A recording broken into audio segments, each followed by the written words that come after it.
अखेर महायुतीच्या मंत्रिमंडळाचा शपथविधी सोहळा 15 डिसेंबरला नागपूर येथे पार पडला आहे।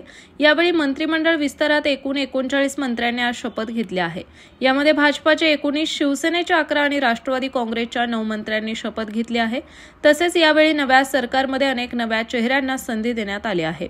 यावेळी भाजप पक्षाकडून नव्या मंत्रिमंडळात तब्बल 10 नव्या चेहऱ्यांना मंत्रिपदाची संधी मिळाली आहे। तर आता आपण जाणून घेऊयात मंत्रिमंडळ विस्तारात कोणकोणत्या नव्या चेहऱ्यांना मंत्रिपदाची संधी मिळाली आहे। नितेश राणे कणकवली विधानसभा मतदारसंघाचे भाजप आमदार नितेश राणे यांनी देखील पहिल्यांदाच मंत्रिपदाची शपथ घेतली आहे। नितेश राणे हे गेल्या 3 विधानसभा निवडणुकींमध्ये आमदार म्हणून निवडून आले आहेत। तसेच नितेश राणे हे भाजपचे आक्रमक तरुण नेते आहेत। तसेच नितेश राणे यांचे विविध सामाजिक कामे, मतदारसंघातील कामे आणि विरोधकांवर तुटून पडण्याची भाषाशैली यामुळे भाजप पक्ष त्यांच्यावर खुश होत त्यांना मंत्रिपदाची संधी दिली आहे। मेघना बोर्डीकर परभणीच्या जिंतूर विधानसभा मतदारसंघाच्या आमदार मेघना बोर्डीकर यांनी देखील पहिल्यांदाच मंत्रिपदाची शपथ घेतली आहे। मेघना बोर्डीकर या 2 वेळा या मतदारसंघातून जिंकून आल्या आहेत। तसेच मेघना बोर्डीकर यांचे वडील रामप्रसाद बोर्डीकर हे जिंतूर विधानसभा मतदारसंघातून तब्बल 5 वेळा आमदार म्हणून जिंकून आले आहेत। अशातच आता त्यांच्या कन्या मेघना बोर्डीकर यांना पक्षाने मंत्रिपद दिलं आहे। माधुरी मिसाळ पर्वती मतदारसंघातून आमदार म्हणून निवडून आलेल्या माधुरी मिसाळ यांनी पहिल्यांदाच मंत्रिपदाची शपथ घेतली आहे। माधुरी मिसाळ या 2009 पासून या मतदारसंघाचे नेतृत्व करत आहेत।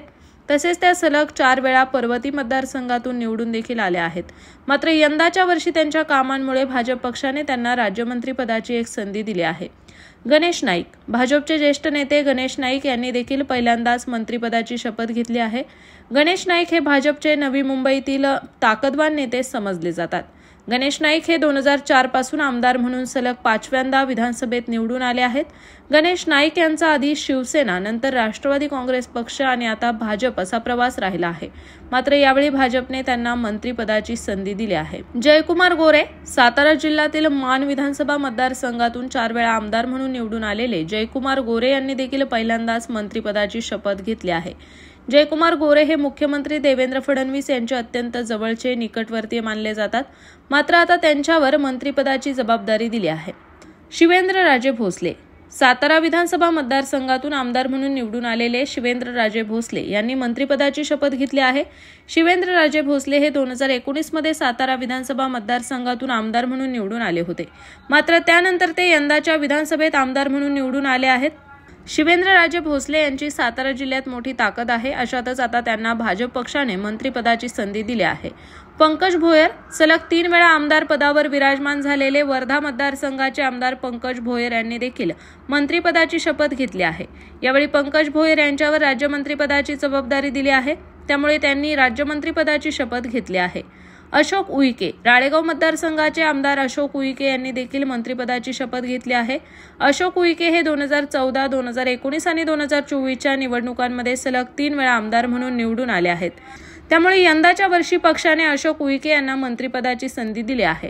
आकाश फुंडकर बुलढाणा जिल्ह्यातील खामगाव विधानसभा मतदारसंघाचे आमदार आकाश फुंडकर यांनी देखील मंत्रिपदाची शपथ घेतली आहे।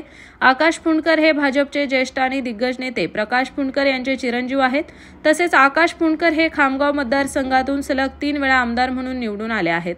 मात्र यावेळी भाजपने आकाश फुंडकर यांनी केलेली विकास काम पाहून त्यांना मंत्रिपदाची संधी दिली आहे। संजय सावकारे भुसावळ विधानसभा मतदारसंघाचे आमदार संजय सावकारे यांनी मंत्रिपदाची शपथ घेतली आहे। आमदार संजय सावकारे हे 2009 मध्ये राष्ट्रवादी काँग्रेसच्या तिकिटावर आमदार म्हणून निवडून आले होते। मात्र 2009 या काळात ते राज्यमंत्री होते। तसेच यानंतर त्यांनी 2014 मध्ये भाजपमध्ये प्रवेश केला होता। दरम्यान त्यांनी भाजपमध्ये प्रवेश केल्यानंतर ते प्रत्येक विधानसभा निवडणुकीत जिंकून येत आहेत। मात्र अशातच आता आमदार संजय सावकारे यांनी केलेली विकास कामे पाहता पक्षाने यावेळी त्यांना थेट मंत्रिपदाची सुवर्ण संधी दिली आहे आणि यंदाच्या टर्ममध्ये सावकारे हे पहिल्यांदा कॅबिनेट मंत्री बनले आहेत। तर मंडळींनो, तुम्हाला हा व्हिडिओ आवडल्यास व्हिडिओला लाईक करा, शेअर करा आणि अशाच माहितीपूर्ण व्हिडिओसाठी स्प्रेड इटला सबस्क्राईब करा।